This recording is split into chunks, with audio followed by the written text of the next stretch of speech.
Assalamualaikum warahmatullahi wabarakatuh. Perkenalkan, kami dari kelompok 2 RPLC. Izinkan saya memperkenalkan diri. Saya Handrio. Saya Michelle. Saya Feni Tilawah. Saya Muhammad Hamzah Hasan. Pada sesi kali ini, kami akan menjelaskan mengenai proyek software safety USB yang telah kami diskusikan. Pada operator, silakan menampilkan PowerPoint-nya. Baiklah, untuk materi yang pertama akan dijelaskan oleh Feni Tilawah. Kepada Feni Tilawah, dipersilakan. Nah, pertama di sini ada bab 1, yaitu pendahuluan. Yang pertama ada 1.1 tujuan dari pembuatan software ini, yaitu adalah untuk mempermudah pemantauan kondisi kesehatan tubuh user, menciptakan keamanan dan keselamatan bagi para penderita penyakit kronis yang seringkali mengalami kambuh secara tiba-tiba dan butuh pengawasan dalam menjalani aktivitas sehari-harinya, serta menjadi notifikasi pengingat apabila kondisi tubuh pengguna sedang tidak stabil. Selanjutnya ada 1.2, yaitu lingkup masalah. Aplikasi Safety Wristband ini merupakan perangkat lunak yang berfungsi untuk menjaga keamanan dan kesehatan diri dengan adanya pengelolaan data sehingga pengguna dapat mengontrol keadaan dan kebutuhan untuk dirinya, seperti mendeteksi detak jantung, tekanan darah, suhu pengguna, dan lingkungan serta nutrisi dan kebutuhan kalori yang dibutuhkan pengguna. Selain itu, software ini juga dapat memberi peringatan jika keadaan pengguna dalam bahaya. Software ini akan otomatis menyambungkan kepada keluarga atau user yang telah terverifikasi dan juga otomatis menyambungkan kepada dokter atau instansi terkait. Ketiga ada permasalahan, yaitu 1.3. Kesehatan merupakan hal yang dicari oleh semua orang. Menurut World Health Organization atau WHO, kesehatan adalah suatu keadaan sehat yang utuh secara fisik, mental, dan sosial, serta bukan hanya merupakan bebas dari penyakit. Salah satu cara menjaga agar tubuh tetap dalam keadaan sehat yaitu dengan mengelola gaya hidup yang bersih dan sehat, mencegah lebih baik daripada mengobati. Di zaman ini, kesehatan dan keamanan benar-benar harus diperhatikan untuk keselamatan masyarakat, dan masyarakat membutuhkan alat yang mudah digunakan dan praktis untuk itu. Maka dari itu, di proyek ini kami membuat sebuah aplikasi yang berisikan segala info tentang keadaan tubuh pengguna, keadaan suhu lingkungan, dan pengontrol hidup sehat melalui pendeteksi seperti Safety Wristband. Dengan adanya proyek ini, diharapkan masyarakat dapat lebih memiliki pola hidup sehat. Selanjutnya akan dijelaskan oleh teman saya. Baik, untuk materi selanjutnya yaitu deskripsi umum sistem.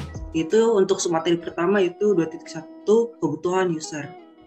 Oke, jadi yang pertama untuk kebutuhan sendiri yaitu 1, dapat memberikan informasi dan data mengenai kondisi tubuh dan lingkungan. Yang kedua, dapat memanggil bantuan jika terjadi sesuatu yang membahayakan nyawa. Yang ketiga, dapat membantu dalam proses penyembuhan atau treatment yang sedang dilakukan melalui data-data terbaru yang diberikan software kepada pengguna. Yang keempat, dapat memberikan lokasi terkini atau akurat kepada bantuan saat terjadi sesuatu. Yang kelima, menjadi alat bantu dalam menunjang hidup sehat. Kemudian, untuk materi 2.2 yaitu kebutuhan fungsional. Di sini ada tabel yang merupakan kebutuhan fungsional pada sistem, yaitu untuk ID-nya bisa dilihat di tabel sebelah kiri, dan sebelah kanan adalah untuk deskripsinya, yaitu untuk KF 0001 yaitu sistem dapat menerima masukan username dan password untuk melakukan login. Untuk 0002 sistem dapat melayani pembuatan akun baru. Untuk 0003, sistem dapat menampilkan kondisi tubuh user meliputi detak jantung, kadar oksigen, tekanan darah, dan suhu tubuh. Untuk 004, sistem menampilkan kondisi cuaca dan suhu lingkungan di sekitar user. Untuk 005, sistem dapat menampilkan lokasi keberadaan user secara real time. Untuk 006, sistem memberikan notifikasi dan alert atau peringatan kepada pengguna lain ataupun instansi yang berkaitan. Kemudian untuk 007, sistem dapat memverifikasi keadaan user kepada user lainnya jika kondisi tubuh pengguna hardware tidak stabil. Untuk 008, sistem dapat menampilkan keadaan user atau pengguna hardware melalui video dan juga suara secara real time jika kondisi user atau pengguna hardware tersebut tidak stabil. Untuk 009, sistem dapat menyimpan data pengguna selama 7 hari terakhir. Untuk 0010, sistem dapat memanggil instansi darurat secara otomatis jika keadaan tubuh user tidak stabil. Untuk 0011, sistem dapat melakukan logout. Kemudian untuk submateri 2.3 yaitu kebutuhan fungsional. Yang sebelah kiri itu ada ID untuk kebutuhan fungsional sendiri, dan sebelah kanan ada deskripsinya yaitu untuk ANF 0001 yaitu tentang deskripsi dengan aspek keamanan data user hanya dapat diakses oleh pengguna yang sudah saling melakukan verifikasi agar tidak dapat dimanipulasi oleh orang lain. Kemudian untuk 0002 itu availability, itu ketersediaan perangkat lunak dapat membaca data dari alat selama alat digunakan oleh user. Kemudian untuk 0003 yaitu interface, menu tersedia dalam bahasa Indonesia dan juga bahasa Inggris secara global. Untuk 0004 itu respon time, itu perangkat lunak dan alat harus dapat merespon paling lambat 5 detik ketika terjadi hal-hal darurat seperti kecelakaan untuk memanggil bantuan. Kemudian 0005 yaitu safety, itu memastikan keselamatan user dan juga keadaan real-time user. Kemudian 0006 itu portability atau mudah digunakan dan dapat berganti operasi sistem atau OS antara Android dan juga iOS dengan data yang sama. Kemudian untuk 0007 yaitu sistem harus berjalan dengan baik di keadaan apapun. Kemudian yang terakhir itu untuk 0008 itu maintainability, yaitu sistem harus dapat digunakan dalam jarak jauh. Kemudian untuk submateri 2.4 itu lingkungan operasi dari si sistem ini sendiri. Itu untuk perangkat lunak ini sistem operasi yang digunakan adalah Android dan juga iOS.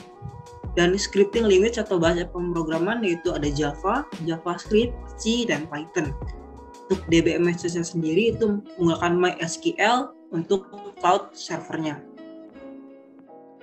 Baiklah, untuk materi selanjutnya akan dijelaskan oleh Muhammad Hamzah Hasan. Kepada Muhammad Hamzah Hasan dipersilahkan.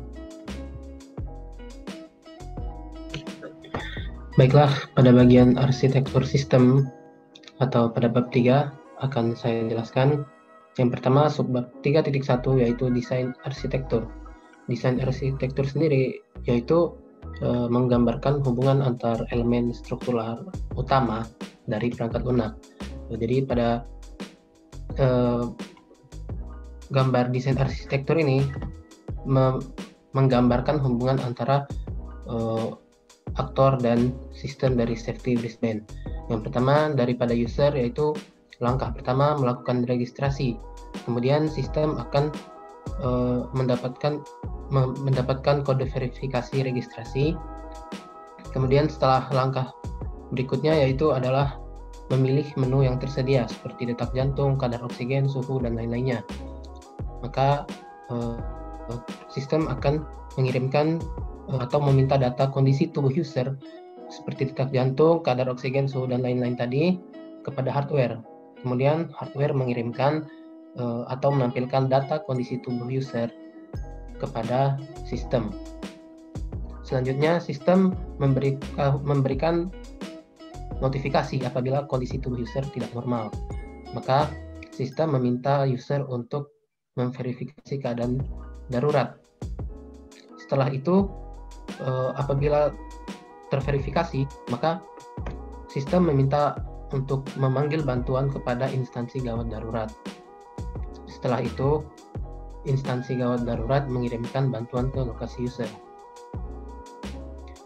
Jadi, safety wristband dimulai dari user melakukan registrasi akun. Kemudian dari aplikasi secara otomatis akan meminta verifikasi registrasi dengan mengirim kode verifikasi ke handphone milik user. Dan user menginputkan kode ke aplikasi safety wristband.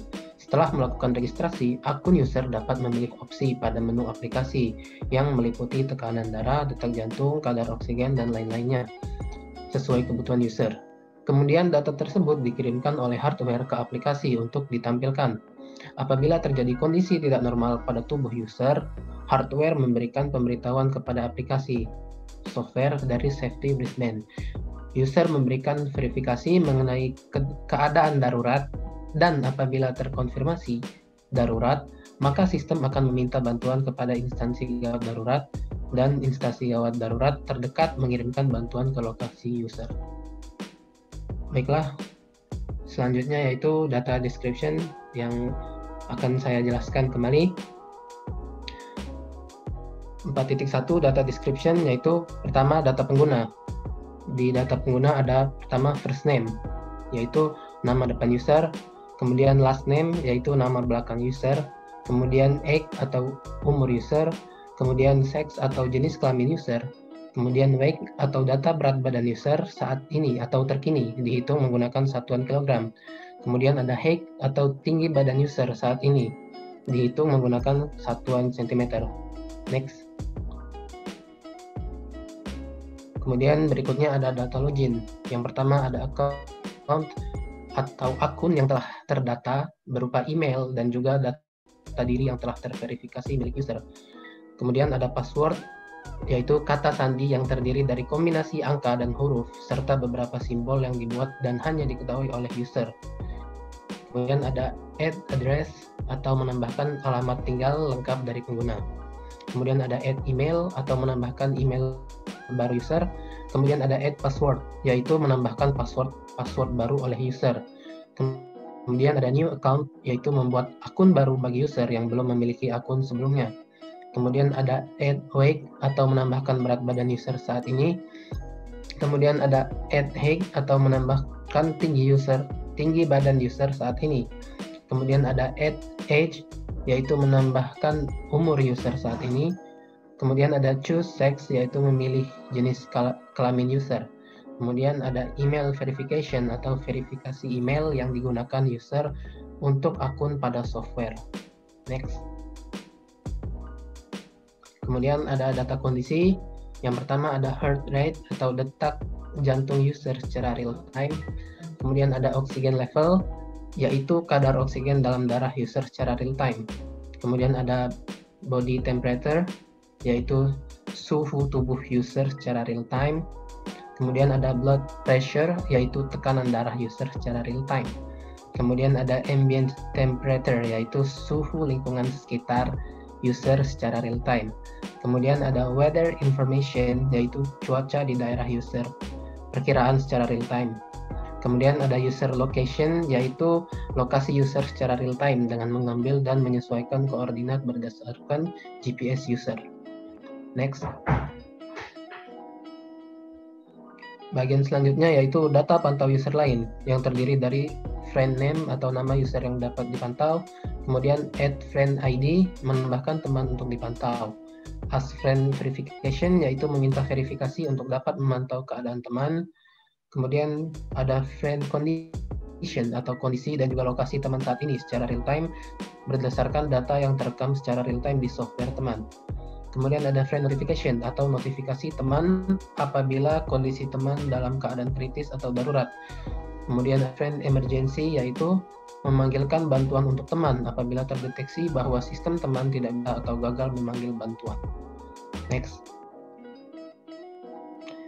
Kemudian selanjutnya ada data darurat yang terdiri dari yang pertama call emergency atau memanggil instansi gawat darurat, bisa otomatis dan manual terdekat sesuai kebutuhan yang terdeteksi.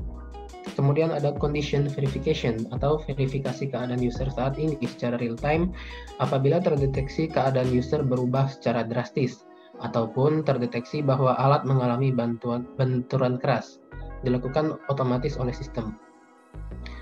Kemudian ada user answer, yaitu jawaban user tentang keadaannya terkini. Diberikan waktu selama beberapa detik. Apabila user tidak segera merespon, maka sistem akan menganggap bahwa user dalam kondisi tidak baik-baik saja. Selanjutnya ada give friend notification, yaitu memberikan notifikasi kepada teman yang telah diverifikasi untuk bisa memantau tentang keadaan darurat user yang berisi data terkini user, kondisi, lokasi, dan lain-lain, serta status bantuan. Kemudian ada user record, yaitu rekaman suara dan juga video melalui kamera handphone user saat sistem mendeteksi user dalam keadaan genting. Kemudian ada send status atau mengirim data user seperti kondisi, lokasi, rekaman suara, dan kamera yang terekam secara real-time kepada instansi gawat darurat. Next. Baiklah, kemudian yang terakhir yaitu logout. Logout sendiri yaitu terdiri dari logout verification, yaitu verifikasi kepastian user bahwa apakah benar-benar ingin logout dari software atau akun. Next.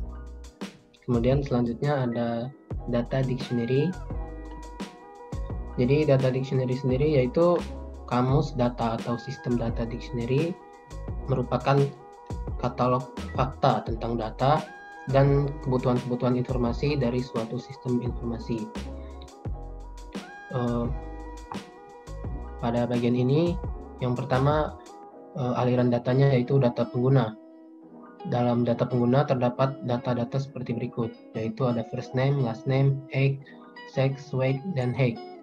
Selanjutnya data login merupakan meliputi account, password, add address, add email, add password, new account, add weight, add height, add age, choose sex, dan email verification. Lanjut. Kemudian yang ketiga ada data kondisi yang terdiri dari heart rate, oxygen level, body temperature, blood pressure, ambient temperature, weather information, dan user location. Kemudian yang keempat ada data pantau user lain yang terdiri dari friend name, add friend ID, ask friend verification, friend condition, friend notification, dan friend emergency. Kemudian yang kelima ada data darurat yaitu call emergency, condition verification, user answer, give friend notification, user record, dan send status. Dan yang terakhir, yang keenam yaitu logout yang terdiri dari logout verification. Selanjutnya akan dijelaskan oleh teman saya. Baik, di sini saya jelaskan tentang use case diagram, yaitu untuk subbab 5.1. Oke, jadi di sini ada 3 aktor yaitu pengguna, hardware, dan juga instansi gawat darurat. Oke, di sini jadi ada 3 aktor yang sudah saya bulatkan. Itu 3 aktor. 2 aktor tersebut yaitu hardware dan instansi gawat darurat yaitu merupakan pelengkap ataupun seperti tambahan untuk pembantu untuk si pengguna. Oke, jadi pengguna yaitu menggunakan software. Dalam software sendiri itu ada login, kemudian kondisi tubuh, pantau user lain, darurat, dan juga logout. Oke, jadi saya akan jelaskan satu persatu dari 5 case utama. Yang pertama ada login. Jadi login ini sendiri yaitu berisi tentang bagaimana user untuk login, yaitu tentu saja sebelum user login pastikan dia mempunyai akun. Jika dia belum punya akun, maka dia harus membuat akun baru terlebih dahulu, baru memasukkan akun. Jika dia sudah punya, maka dia bisa langsung memasukkan akun yang sudah dia miliki tanpa harus dia membuat akun baru. Jadi pada tampilan awal dia bisa langsung memasukkan akun yang sudah dia miliki. Oke, jadi setelah dia udah kepastian sudah memiliki akun, maka user bisa langsung memasukkan akun. Oke, jadi case login ini mengharuskan user untuk memasukkan akun. Yang selanjutnya case utama kedua yaitu kondisi tubuh. Oke, jadi di kondisi tubuh ini itu dia bersinkronisasi atau berdampingan dengan si hardware atau aktor kedua. Oke, jadi kondisi tubuh ini akan meminta hardware untuk mengirimkan data yang terekam oleh dia. Kan kemudian hardware akan mengirimkan data tersebut yang berupa suhu tubuh dan lingkungan, detak jantung, kadar oksigen, tekanan darah, cuaca, dan juga lokasi. Yang nantinya data-data ini dapat ditampilkan oleh software berdasarkan data yang terekam dari hardware. Kemudian untuk case utama ketiga itu ada pantau user lain. Di sini pantau user lain yaitu pengguna, yaitu user yang menggunakan safety wiseband atau hardware itu dapat memantau pengguna lainnya dengan case seperti itu ya. Jadi pengguna safety wiseband ini dapat memantau keadaan dari user pengguna safety wiseband lain yang sudah diverifikasi tentunya, yang sudah disetujui bahwa user ini dapat memantau dia. Oke, jadi pada pantau user lain ini dia dapat melihat kondisi user lain yang sudah diizinkan. Dan kemudian user pengguna pertama ini juga dapat menelpon bantuan apabila si user kedua atau user yang dipantaunya itu mengalami kegagalan dalam mengirim notifikasi kepada instansi gawat darurat ataupun gagal menelpon bantuan. Oke, selanjutnya untuk case yang utama yang keempat yaitu ada darurat. Di sini fungsi utama darurat yaitu sebenarnya secara otomatis yaitu dapat menelpon instansi gawat darurat yaitu aktor ketiga yang kemudian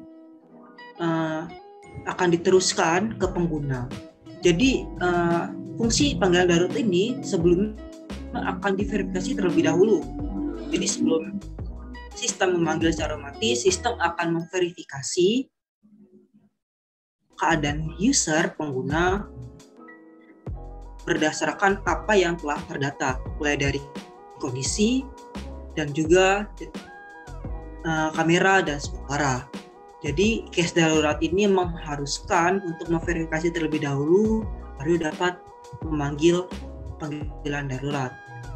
Dan juga di sini user dapat memverifikasi ataupun memberikan jawaban terkait keadaannya selama beberapa detik. Jadi beberapa detik akan diberikan oleh sistem untuk user menentukan pilihan apakah dia benar-benar dalam keadaan darurat ataupun baik-baik saja. Tetapi jika user tidak menjawab, maka akan dianggap dalam keadaan darurat oleh sistem dan langsung menelpon instansi gawat darurat serta mengirim notifikasi kepada pengguna lain yang sudah terverifikasi untuk dapat memantau dirinya. Kemudian untuk case terakhir yaitu lockout. Di sini lockout secara sederhana tentu saja menggambarkan bahwa pengguna melakukan lockout atau keluar dari akun ataupun software safety wiseband. Baik, kemudian selanjutnya akan dijelaskan oleh teman saya yang berikutnya yang bertugas. Pada yang bertugas, dipersilahkan. Ya, selanjutnya ada 5.2 yaitu activity diagram atau sequence diagram. Di sini kita akan membahas proses di setiap case-nya. Jadi yang pertama ada login. Di sini yang berperan yaitu user dan sistem. Nah, jadi pertama user akan membuka aplikasi. Ketika dia membuka aplikasi, sistem akan merespon dengan menampilkan menu login. Nah, lalu user tadi memasukkan username dan passwordnya, dan sistem akan merespon lagi untuk memverifikasi username dan password. Jadi apa data usernya benar gitu. Nah, jika benar, dia akan menampilkan menu utama aplikasi. Jadi dia sudah termasuk ke dalam aplikasinya. Tapi jika username atau passwordnya salah, maka dia akan kembali ke proses user memasukkan username dan password. Nah, selanjutnya yaitu di case kondisi. Di sini yang berperan ada aktor, sistem, dan hardware. Pertama, aktor membuka menu, lalu sistem akan menampilkan menu, yaitu terdapat tubuh dan lingkungan, menu tubuh dan lingkungan. Lalu user tadi akan memilih salah satu menu, dan sistem akan menampilkan kondisi tubuh atau menampilkan kondisi lingkungan. Nah, ketika user tadi sudah memilih memilih salah satu tadi yang sudah ditampilkan sistem, maka hardware akan memproses data untuk menampilkan di sistem. Sistem menampilkan data. Selanjutnya, pantau user lain. Di sini ada user dan sistem. Jadi pertama user akan memilih menu pantau user lain, lalu sistem akan merespon dengan menampilkan daftar user yang dapat dipantau, yaitu user-user yang sudah terverifikasi. Lalu user akan memilih user yang akan dipantau. Jadi memilih salah satu dan sistem akan menampilkan data kondisi tubuh, yaitu user yang akan dipantau secara real time. Nah, selanjutnya yaitu case darurat. Di sini ada user, sistem, dan instansi gawat darurat. Nah, pertama di sini yaitu sistem. Sistem akan mendeteksi user dalam keadaan darurat, lalu memberikan notifikasi keadaan daruratnya kepada user. Nah, di sini user akan memverifikasi keadaan dirinya. Jika dia merespon baik-baik saja, maka sistem akan mematikan fitur darurat. Tapi jika user tidak merespon selama beberapa detik, maka sistem akan mengklaim bahwa user dalam bahaya dan memverifikasi kondisi user, lalu menghubungi instansi gawat darurat. Dan instansi gawat darurat akan merespon panggilan atau pesan. Selanjutnya yaitu case logout. Di sini ada aktor dan sistem. Jadi pertama aktor user akan memilih opsi logout, lalu sistem akan menampilkan tampilan logoutnya, lalu memverifikasi logoutnya. Jika jika user memilih tidak, maka akan kembali ke proses user memilih opsi logout. Tapi jika user memilih ya, maka sistem akan melogout akun atau keluar dari aplikasi tersebut. Oke, untuk sebab 5.3 itu kelas diagram akan saya jelaskan. Jadi untuk kelas diagram sendiri itu ada penggambaran dari bermacam-macam kelas yang akan ataupun ada di sistem yang akan kami bangun. Itu yang pertama ada kelas user. Jadi kelas user ini sendiri memiliki ciri-ciri, yaitu ada nama dalam bentuk data char, ID dalam bentuk nama dalam bentuk data integer, jenis kelamin dalam bentuk data char, kemudian umur dalam bentuk data integer. Kemudian kelas user juga akan melakukan metode ataupun proses login verify, yaitu melakukan proses login. Selanjutnya itu ada kelas login. Jadi kelas jenis ini memiliki ciri-ciri atau keunikan, yaitu ada akun ataupun email dalam bentuk data string dan juga ada password yaitu dalam bentuk data string juga.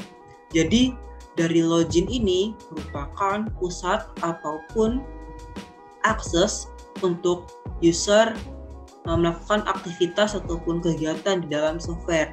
Itu ada kelas kondisi yang pertama. Jadi kondisi ini memiliki ciri-ciri, yaitu ada menu kondisi yang akan memuat dari variabel kondisi.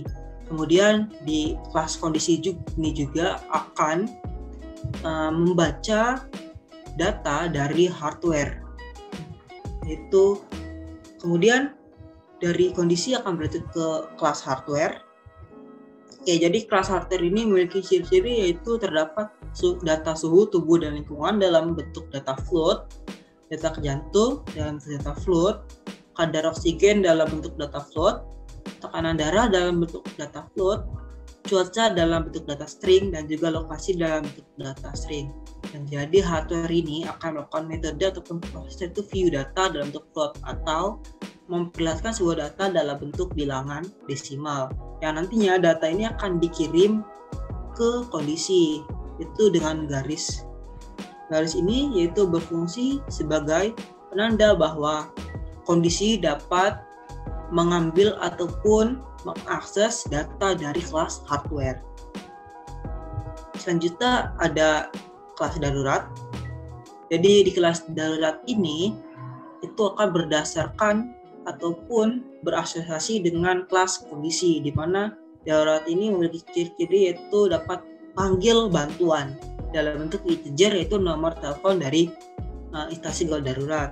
Kemudian akan melakukan sebuah proses atau metode yaitu read kondisi atau membaca kondisi dalam bentuk void yaitu tanpa kembalian.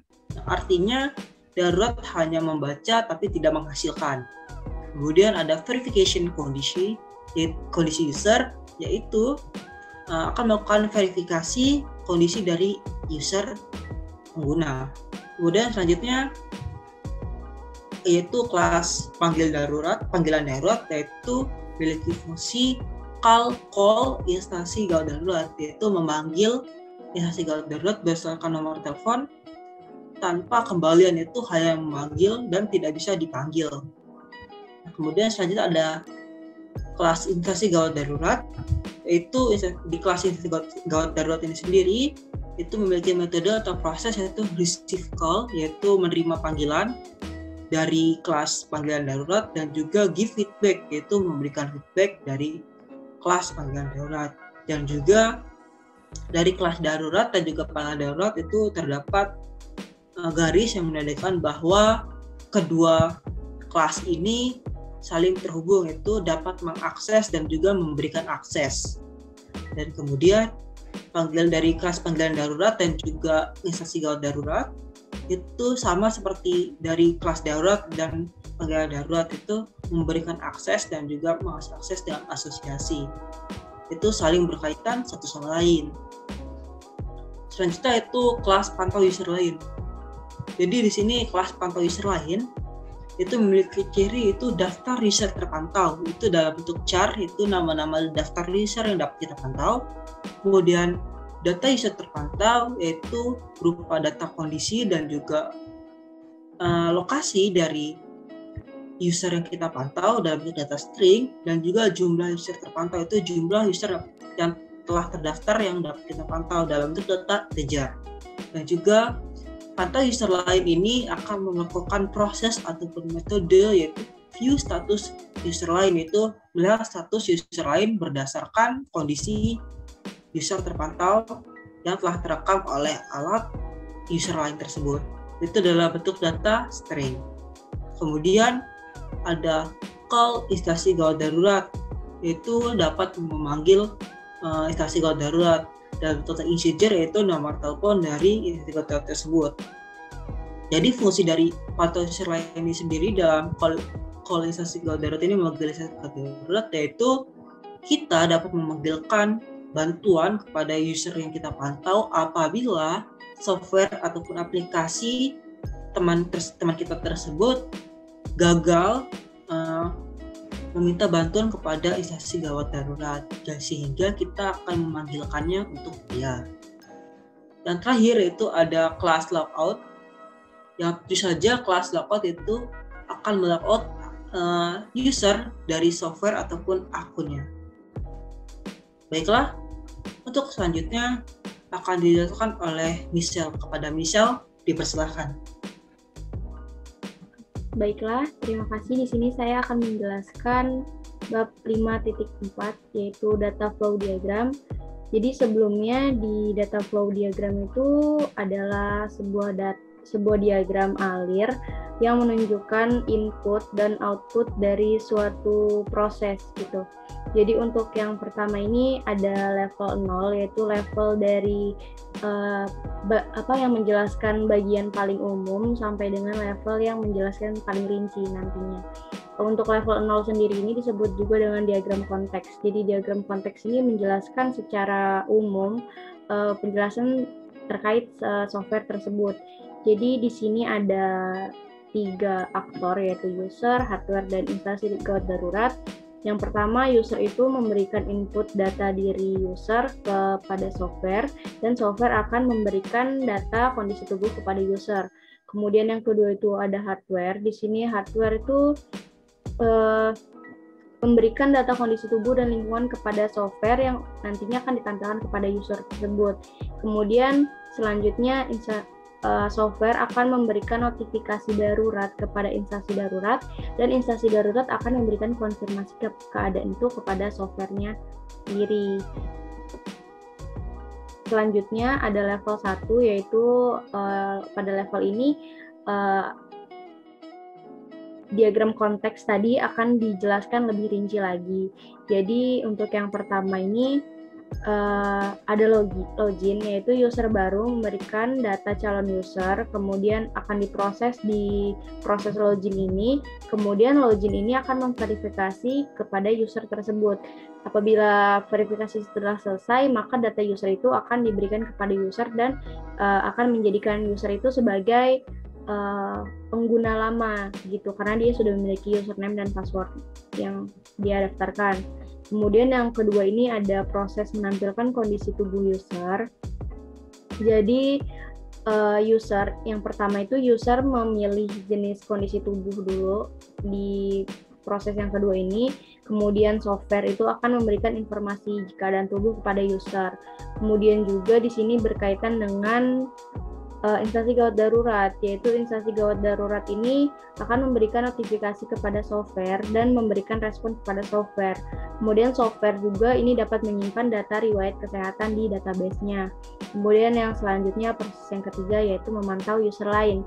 Jadi untuk memantau user lain ini, pertama user itu akan memberikan input berupa verifikasi ID user lain, kemudian software itu akan merespon user tersebut, maksudnya itu merespon penerimaan ID tersebut, dan apabila dalam keadaan darurat, user lain ini dapat melihat kamera dan suara dari user yang dipantau tersebut dan juga instansi gawat darurat itu dapat melihat kamera dan suara user tersebut jika dalam keadaan yang sedang tidak baik-baik saja. Selanjutnya yaitu keadaan darurat. Di sini user akan memberikan notifikasi darurat ke software atau dalam proses keadaan darurat ini, kemudian software akan memanggil instansi gawat darurat. Kemudian instansi gawat darurat itu dapat melihat keadaan user melalui kamera dan suara. Dan apabila user tersebut gagal memanggil instansi gawat darurat, maka keadaan darurat ini akan meminta terlebih dahulu verifikasi keadaan user tersebut, apakah benar dalam keadaan darurat atau tidak. Jika ia benar dalam keadaan darurat, maka software akan otomatis memanggil instansi gawat darurat. Selanjutnya proses yang kelima yaitu logout. Jadi logout ini user itu akan memverifikasi kepastian untuk melakukan logout atau tidak. Selanjutnya ada level 2, yaitu di level 2 ini akan menjelaskan lebih rinci lagi terkait proses-proses yang ada di level 1 sebelumnya. Untuk yang pertama yaitu ada proses login. Jadi di sini user baru itu memberikan data user baru ke software, yaitu dalam proses pendaftaran. Kemudian dari pendaftaran ini akan diberikan kepada web server. Data user baru itu akan diberikan kepada web server, dan web server akan melakukan konfirmasi email kepada email. Kemudian email akan memverifikasi kepada user, dan user akan menerima ID dan passwordnya, kemudian baru ia dapat melakukan login. Selanjutnya level yang kedua yaitu proses menampilkan kondisi tubuh. Jadi pada proses yang kedua ini pertama-tama user akan menginput jenis kondisi tubuh yang diinginkan. Kemudian akan dilanjutkan dengan proses pengecekan kondisi tubuh yang mana datanya itu dikirimkan langsung dari hardware-nya. Kemudian prosesnya itu akan ditampilkan pada software, yaitu tampilkan kondisi tubuh, dan ditampilkan kondisi tubuh ini juga user itu dapat melihat riwayat kondisi tubuh sebelumnya atau kondisi tubuh secara real time. Dan apabila dalam kondisi tubuh ini sedang dideteksi tidak stabil atau tidak sesuai dengan standarnya seharusnya, maka sistem akan memberikan notifikasi keadaan darurat. Kemudian selain memberikan notifikasi keadaan darurat kepada instansi gawat darurat, sistem juga dapat memberikan notifikasi keadaan darurat tersebut kepada user lain. Dan user lain itu bisa juga melihat dan user lain itu bisa juga menginput jenis kondisi tubuh yang ingin dia lihat yang ingin ia lihat. Kemudian user lain ini juga saat mendapatkan notifikasi gawat darurat, ia langsung memberikan verifikasi kepada user apakah benar ia sedang dalam keadaan darurat atau tidak. Apabila benar dalam keadaan darurat, maka user lain akan memanggil instansi gawat darurat, dan instansi gawat darurat tersebut akan memberikan respon kepada user tersebut. Selanjutnya yaitu level 2, proses memantau user lain. Jadi pertama-tama user itu menginputkan verifikasi user ID untuk memantau user lain tersebut. Kemudian user lainnya ini bisa mendapatkan notifikasi kalau dia itu sedang dipantau oleh user lain. Kemudian proses selanjutnya yaitu dapat melihat data kondisi user lain secara real time. Ini juga itu bisa user yang memantau itu juga bisa memanggilkan instansi gawat darurat jika data kondisi user yang ia pantau itu sedang dalam keadaan tidak stabil. Dan instansi gawat darurat ini juga akan menanyakan verifikasi kepada user tersebut apakah benar dalam keadaan darurat. Dan user yang memantau juga dapat melihat kondisi kamera dan suara dari user lain yang sedang ia pantau. Selanjutnya level 2 yaitu proses keadaan gawat darurat. Jadi yang pertama itu user itu dapat memverifikasi ID user ke sistem, yaitu menampilkan kondisi tubuh. Kemudian juga sistem itu dapat memberikan notifikasi gawat darurat dan sistem akan otomatis memanggil instansi gawat darurat jika gawat darurat itu adalah permintaan dari user tanpa terdeteksi oleh sistem. Kemudian dari kondisi tubuh ini, jika kondisi tubuh terdeteksi dalam keadaan darurat, maka sistem itu juga akan memberikan notifikasi kepada user lain, dan user lain dapat membantu untuk memanggilkan instansi gawat darurat. Dan user lain juga saat mendapatkan notifikasi gawat darurat tersebut dapat melihat kamera, suara, dan GPS yang harus diverifikasi oleh user yang mengalami gawat darurat tersebut. Kemudian user akan merespon panggilan video, suara, dan GPS tersebut melalui verifikasi ke user lain. Dan apabila benar dalam keadaan darurat, maka user lain akan memanggil instansi gawat darurat, dan instansi gawat darurat juga dapat melihat kamera, suara, dan GPS yang telah diverifikasi oleh user yang bahaya tersebut. Jadi kamera ini dapat menampilkan ke user lain, dan user lain juga dapat melihat kamera dan suara GPS tersebut. Selanjutnya yaitu desain antarmuka. Jadi untuk desain antarmuka ini pertama ada tampilan loginnya. Jadi di tampilan login ini user dapat memasukkan username dan password apabila sudah memiliki akun, dan bisa melakukan pendaftaran atau registrasi jika belum memiliki akun. Selanjutnya jika berhasil login, maka di sini adalah menu utama. Di menu utama ini terdapat beberapa jenis yang dapat dipilih, beberapa jenis kondisi tubuh yang dapat dipilih, yaitu detak jantung, kadar oksigen, tekanan darah, cuaca, lokasi keberadaan user dan user lain, suhu lingkungan dan tubuh, memanggil keadaan darurat, teman, kamera dan suara, serta riwayat. Dan di bawahnya sini juga terdapat data diri dari penggunanya, meliputi usia, jenis kelamin, alamat, ID number, dan tinggi badan serta berat badan. Kemudian di sini juga ada tombol logout jika user mau melakukan logout. Selanjutnya jika kita mengklik menu tekanan darah, maka di sini akan menampilkan waktu pendeteksian itu secara real time, dan tampilan dari tekanan darah si pengguna hardware tersebut. Di sini ada yang tekanan sistoliknya sama tekanan diastoliknya. Kemudian di sini ada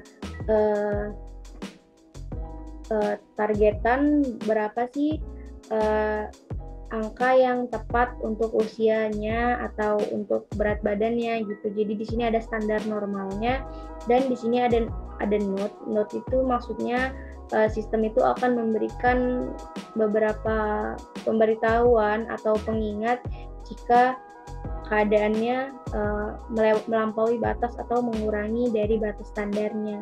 Kemudian selanjutnya jika kita memilih menu cuaca, di sini juga akan ditampilkan waktunya secara real time dan lokasi keberadaan usernya secara real time tersebut. Kemudian di sini juga akan menampilkan suhu dan cuaca saat itu juga. Dan untuk yang di sini, ini adalah perkiraan cuaca yang akan terjadi di waktu yang akan datang, beberapa jam yang akan datang. Selanjutnya di menu detak jantung, di sini user dapat melihat waktu secara real time dan di sini juga akan menampilkan pulse detak jantung dari si pengguna hardware dan akan menampilkan berapa detak jantung dalam per menitnya. Di sini ada standar apabila di bawah 60 itu terlalu rendah, 60 sampai dengan 100 itu normal dan lebih dari 100 itu tidak over gitu. Dan di sini juga ada note yang berarti yang akan berisikan tampilan sistem untuk mengingat bahwa si pengguna ini dalam keadaan normal ataupun abnormal. Kemudian di menu kadar oksigen ini akan juga ditampilkan waktu secara real time dan di sini ada speedometer untuk mengukur kadar oksigen dalam tubuhnya. Di sini juga ada note yang untuk sebagai pengingat dari sistem kepada pengguna tentang keadaan yang sedang terjadi pada tubuhnya sekarang. Selanjutnya, apabila memilih menu suhu, di sini akan ditampilkan waktu secara real time dan sistem juga akan menampilkan suhu tubuh dan suhu lingkungan si pengguna hardware-nya tersebut. Jika suhunya terlalu tinggi atau suhunya terlalu rendah, maka akan ditampilkan di note di sini. Kemudian apabila memilih menu darurat, akan menampilkan waktu secara real time dan lokasi keberadaan user saat itu juga. Di sini ada pilihan rumah sakit, pemadam kebakaran, dan kantor polisi. Dan pada menu ini juga akan otomatis memanggil instansi gawat darurat terdekat dari lokasi keberadaan user karena di sini sudah tercantum lokasi user secara real time tersebut.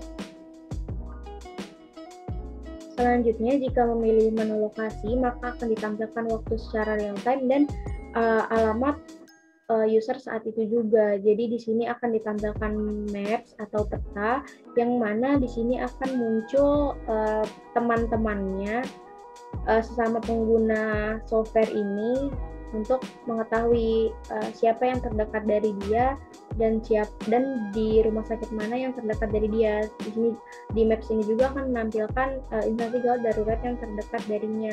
Kemudian di sini juga dapat ada kolom untuk mencari teman di mana dia sedang berada sekarang gitu.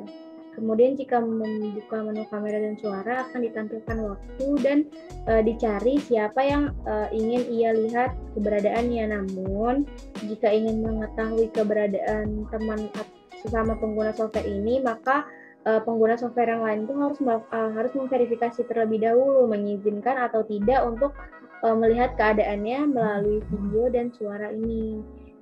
Selanjutnya pada menu daftar teman ini ada kolom untuk mencari daftar teman. Apabila tidak cukup di sini akan bisa melalui kolom pencarian dan ini ada nama temannya tersebut, ada fotonya, juga ada lokasi di mana ia berada sekarang.